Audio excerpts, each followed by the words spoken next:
A profile of the Gilgo Beach killer made in 2011 chillingly matches many of the very traits of the suspect now in custody behind bars in Suffolk County, New York. Rex Heuermann is charged with first-degree murder in the killings of 3 women whose bodies were discovered along the beach in December of 2010. He is now the prime suspect in the death of a 4th woman as well.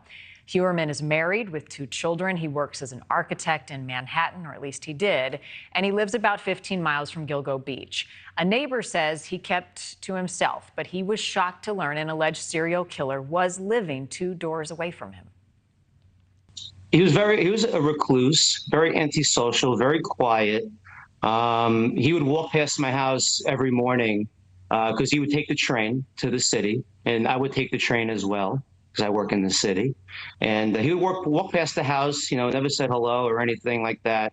Never paid any really much mind to it because, looking back at it now, you never know, like, these people would be living right next door to you.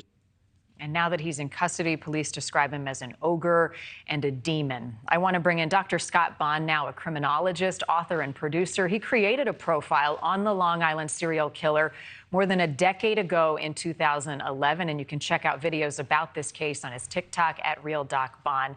Dr. Bonn, thank you for being with us. So you created this profile, and as we see and hear more about this suspect now in custody, it matches up pretty significantly. How did you do that? Well, first of all, thank you for having me on today. And the way this process works is it all starts with the crime scene evidence available. And what you do is you look at those details and then you match them to serial killer cases that have already been solved. And you look for indications of these incidents.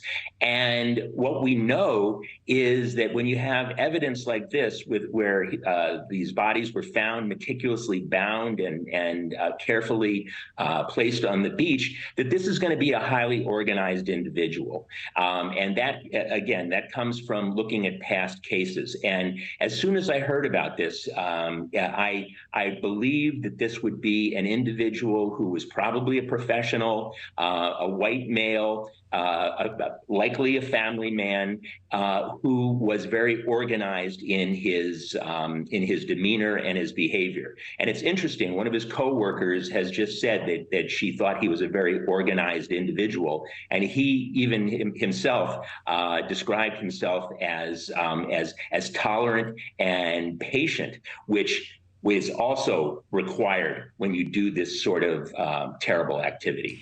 I know a lot of organized people who aren't out killing multiple people. So I think that's what's so chilling about this, Dr. Bonn, is that even as you heard the neighbor describe him, no one thinks that somebody is going to do what he is accused of doing. So you talk about serial killers, and I've heard them described as extraordinarily ordinary by outward appearances. Would you agree with that? Well, it can be. There's really two types of serial killers. There's the organized kind, which he falls into the category of, very similar to a John Wayne Gacy or a Ted Bundy, or for that matter, Gary Ridgway, the Green River Killer. Then you also have the disorganized, and that's an individual who is more like a wild animal and just blitzes their victims. And the classic example of that is actually Jack the Ripper, who just tore women to shreds back in the 19th century.